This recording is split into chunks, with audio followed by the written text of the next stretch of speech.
हरे कृष्ण। आज की सत्संग बड़े ध्यान से सुनना। आपने एक भजन सुना होगा, सबसे ऊंची प्रेम सगाई, अर्थात प्रेम से बढ़कर कोई रिश्ता नहीं। रिश्तों में प्यार होगा तो रिश्ते चलेंगे, अगर रिश्तों में से प्यार निकाल दो तो वो रिश्ते खत्म हो जाए। हर रिश्ता प्रेम का मोहताज है, लेकिन प्रेम किसी रिश्ते का मोहताज नहीं। आपने इसी भजन में एक पैराग्राफ, एक पंक्ति सुनी होगी कि प्रेम के वश अर्जुन रथ हाँ क्यों भूल गए ठकुराई। सबसे ऊंची प्रेम सगाई, आपने सुना होगा। प्रेम के वश अर्जुन रथा क्यों। ध्यान से सुनना, आज एकादशी है। प्रेम था अर्जुन का, तभी तो भगवान ने अर्जुन का रथ चलाया। सोचो, भगवान भूल गए अपनी ठकुराई, भूल गए कि मैं भगवान हूं, भूल गए कि मैं द्वारका का राजा हूं, और जाके अर्जुन के सारथी बने। भगवान का एक नाम है पार्थ सारथी, क्योंकि पार्थ अर्जुन का नाम। अर्जुन का नाम क्या है? पार्थ है। पार्थ क्यों नाम पड़ा? क्योंकि माता कुंती का एक नाम है प्रथा, और प्रथा का पुत्र होने के कारण पार्थ नाम पड़ा अर्जुन का, और भगवान का नाम पड़ा पार्थ सारथी।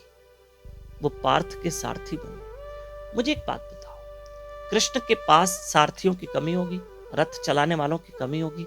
नहीं। चाहे तो भगवान अर्जुन को कहते मैं तुम्हें 2 सारथी दे देता, लेकिन अर्जुन ने कहा प्रभु मुझे आप चाहिए। और भगवान ने अर्जुन का प्रेम देखा और अर्जुन का रथ चलाया, सिर्फ प्रेम की वजह से, प्रेम की वजह से। आगे अब दूसरी एक पैराग्राफ आती है कि दुर्योधन के मेवा त्याग्यो साग विदुर घर खाई, सबसे ऊंची प्रेम सगाई। भगवान शांति दूत बन के दुर्योधन को समझाने गए कि दुर्योधन, ये महाभारत के युद्ध मत लड़ो, संधि कर, कॉम्प्रोमाइज कर। दुर्योधन ने उस वक्त भगवान के लिए 56 भोग बनवाए थे, लेकिन दुर्योधन ने तो भगवान का कहना माना नहीं, एक कहना नहीं माना। महाभारत युद्ध लड़ूंगा, लड़नी है मुझे। और 56 भोग रख के भगवान के सामने, बड़े महंगे महंगे पात्र थे, उन पात्रों में 56 भोग परोसा हुआ था। बार बार कह रहा था द्वारकाधीश खाओ, द्वारकाधीश खाओ। भगवान ने कहा क्यों खाओ, प्रेम है ही नहीं, प्रेम है ही नहीं तो मैं क्यों खाऊं? मैं तो वहां खाता हूं जहां प्रेम होता है। और भगवान उस वक्त दुर्योधन के 56 भोग छोड़ के विदुर और विदुरानी के घर गए, और वहां पर भगवान ने भोजन ग्रहण किया। अरे दुर्योधन के हस्तिनापुर के महल को छोड़ के, त्याग करके भगवान विदुर और विदुरानी के कुटिया में जाके भोजन ग्रहण करते, प्रसाद ग्रहण करते। आप भी अपने घर में कृष्ण को भोग लगा बड़े भाव और प्रेम से। भगवान, अच्छा आप कहोगे प्रभु जी हम कृष्ण को भोग लगाएं, 2 रोटी रखते हैं, चावल रखते हैं, सब्जी रखते हैं, और 10 मिनट तक भोग लगता है, फिर जब घंटी बजा के भोग बाहर निकालते हैं तो हमको तो उतना का उतना ही मिलता है। तो भगवान ने क्या खाया? भगवान ने अपनी कृपा दृष्टि डाल दी। क्या डाली? देखो, आपने तो रोटी में घी डाला। क्या डाला? आपने तो रोटी में घी डाला। जब भगवान के आगे रखा तो भगवान ने अपनी कृपा डाली, और भगवान अपनी कृपा डाल के आपको वापस कर रहा है कि लो इसमें मेरी कृपा है, ले लो। और भगवान ने क्या किया? उस रोटी में, उस भोजन में जो आपका भाव था, जो प्रेम था, वो भगवान ने ले लिया।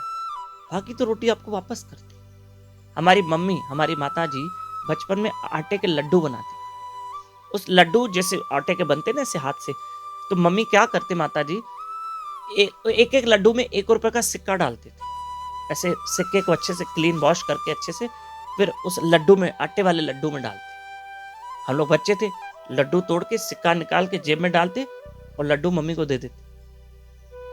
सिक्का हम बच्चे थे तो हम सिक्का निकाल लेते थे, बाकी लड्डू मम्मी को दे देते। ऐसे भगवान क्या करते हैं, आप जो भोजन भोग लगाते हो ना, तो भगवान प्रेम भाव आपका ले लेते हैं, अपनी कृपा डाल के आपको भोजन अन्न वापस करते। लो खाओ, इसमें हमारी कृपा है और हमने आपका प्रेम ले लिया, आदान प्रदान हो गया, प्रेम ले लिया और कृपा दे दी और अपनी दया दे दी। ये कथा आगे जरूर फॉरवर्ड करना। नए भक्त हमारे साथ जुड़ सकते हैं 7066728666। इसी नंबर पे अपना और अपने शहर का नाम व्हाट्सएप पे लिख के भेजें जरूर। हरे कृष्ण।